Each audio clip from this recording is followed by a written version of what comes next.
Maman s'est réveillée la nuit au son des bombes de la guerre liée au trafic de drogue. Papa risquait d'être enlevé par la guérilla en raison de sa profession. Le climat de violence était devenu insoutenable au point qu'ils ont décidé de parcourir 9200 km. À travers l'oubli, ils contemplaient, derrière la nuit, tandis que, devant eux, se dessinait le jour.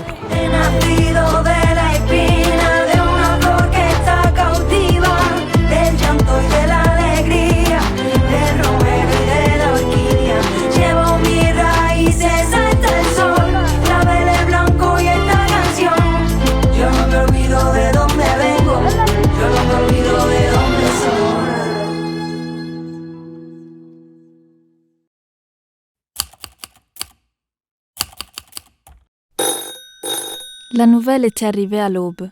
L'ami architecte de mon papa, qui avait repris son poste en Colombie, avait été tué. Si c'était mon papa, peut-être que je ne vous parlerai pas aujourd'hui. Hola, soy Valentina Tair Jaime Vázquez, née en Italie de parents colombiens, et ceci est l'histoire de ceux comme moi qui sont nés du courage d'émigrer. Mes deux parents sont opposants politiques iraniens. Mon père a été arrêté plusieurs fois, il a duré la plus longue, je crois que c'était 9 mois. Et on lui a fait subir une fausse exécution.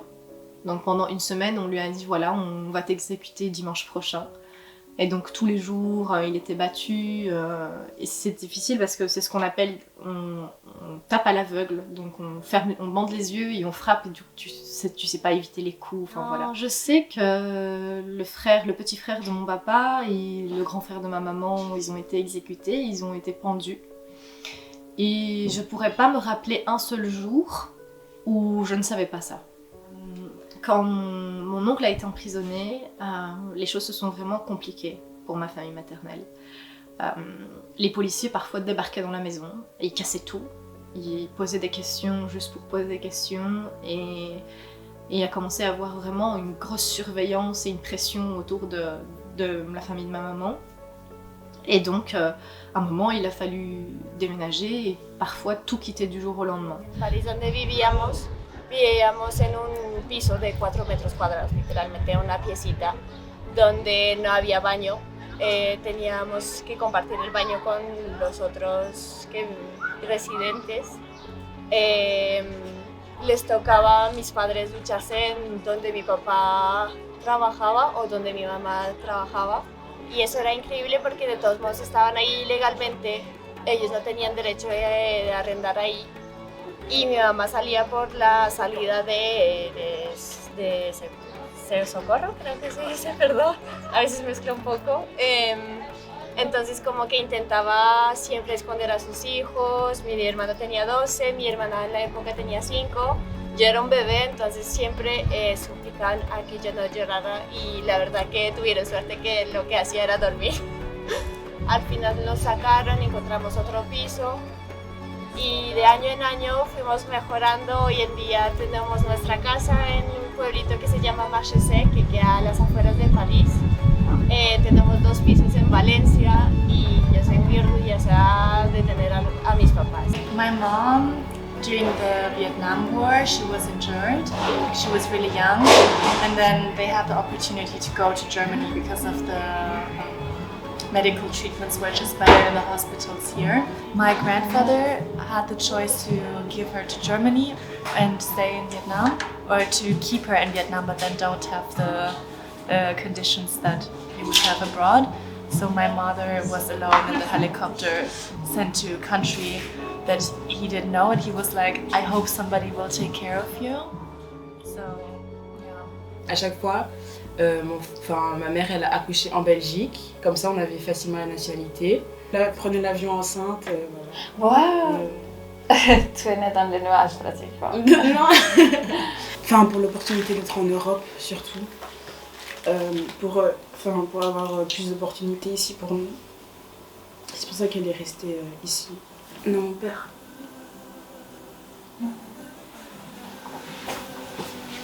Il est tout fêté.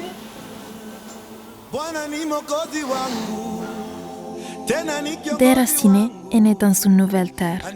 Quels sentiments émergent en grandissant sans la présence de la famille éloignée? Parfois, un lien de sang est un concept volatile. Moi, j'ai pas connu mes grands-parents. Est-ce que je suis triste parfois?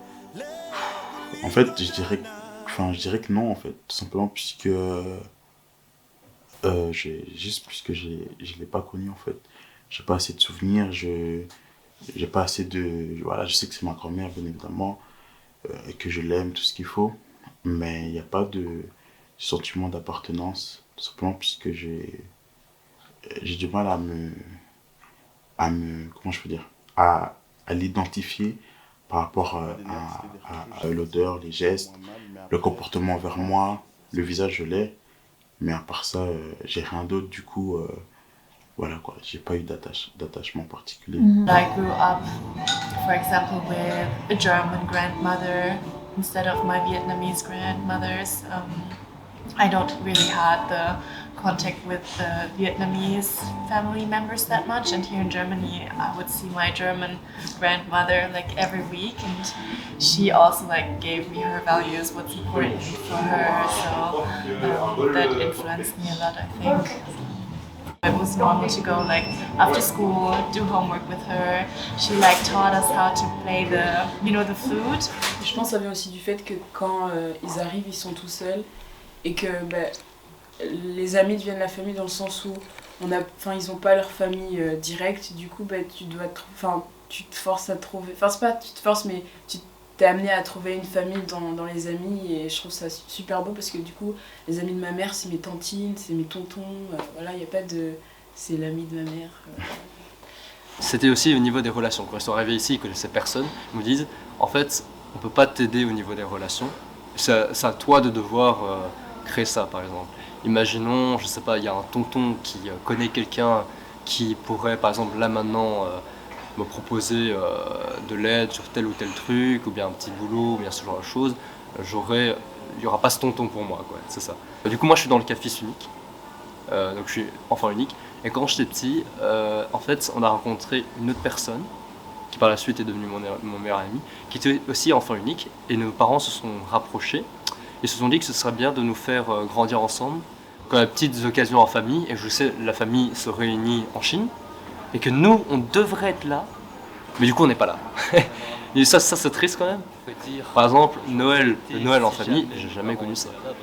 Ma mère qui me dit « Noël, c'est réunir en famille », moi, c'est réunir à trois, quoi. C'est comme d'hab, c'est assez drôle. Mais ouais, c'est ça, c'est aussi les nouvelles en chinois, ce genre de choses, c'est toujours réunion à trois.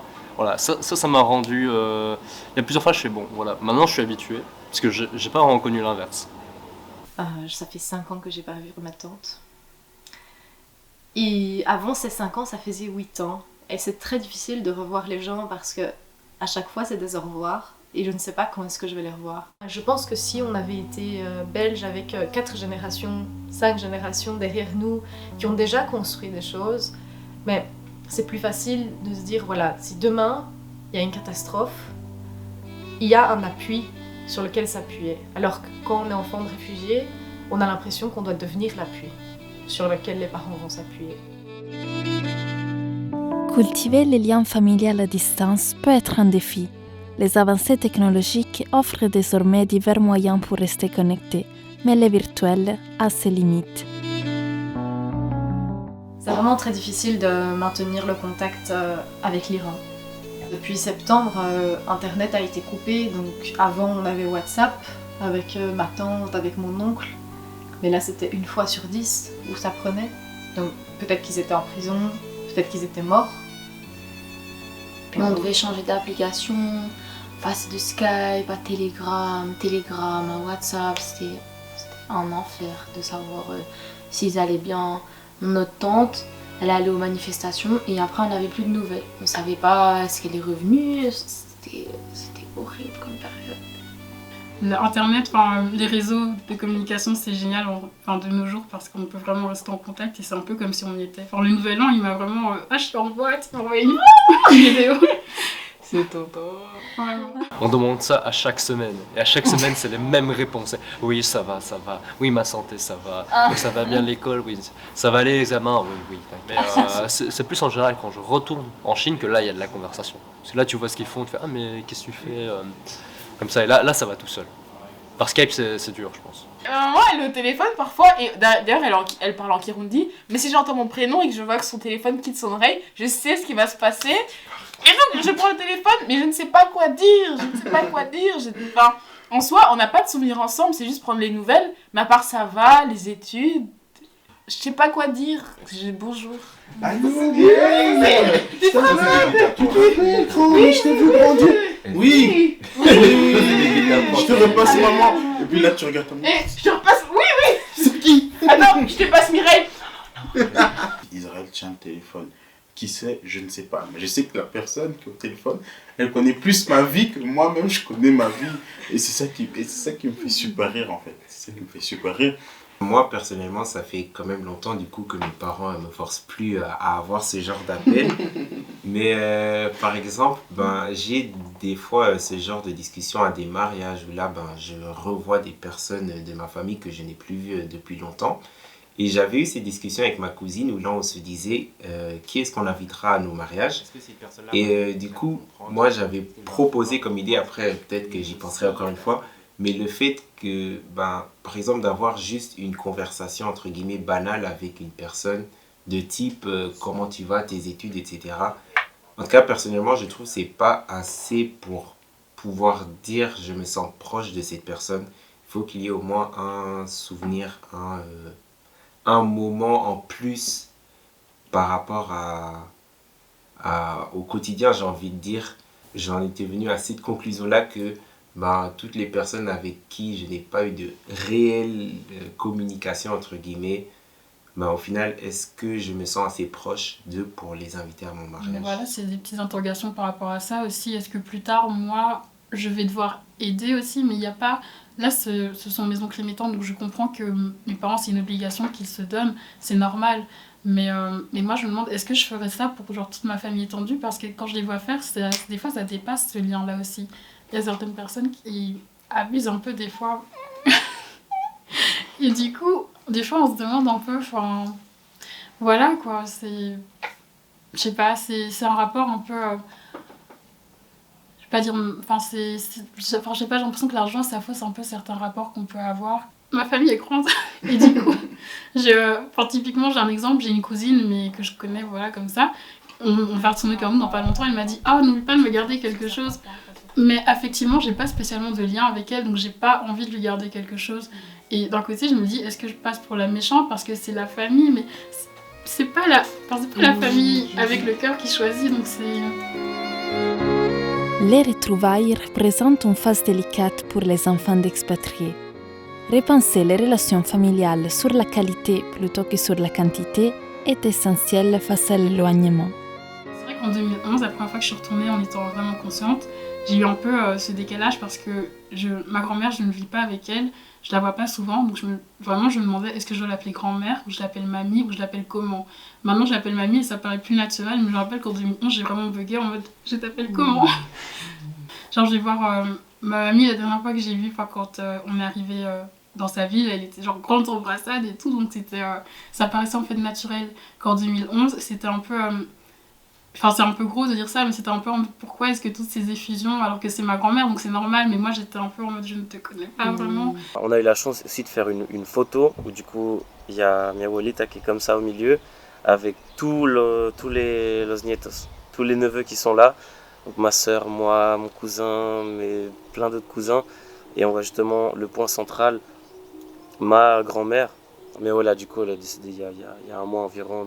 Quand justement on allait au Pérou, c'était ce côté où si tu vois que les générations, les enfants, les parents, les grands-parents, elle c'était la seule. Donc c'est clair que si tu as envie de te connecter avec cette génération-là, c'était la seule personne avec qui tu pouvais un peu... qui après du coup racontait des histoires, ton grand-père il était ci, il était ça, etc. Tu sais très bien que même si le temps passe, quand tu reviens là-bas, c'est ta famille. Ils t'accueillent comme si tu n'étais jamais parti. C'est vrai que je devrais parler plus avec eux parce que souvent on se dit j'ai pas le temps et au final tu laisses passer le temps et tu te déconnectes de tes racines. Ferme les yeux une seconde. Imagine ce que serait ta vie si tes parents n'étaient jamais partis.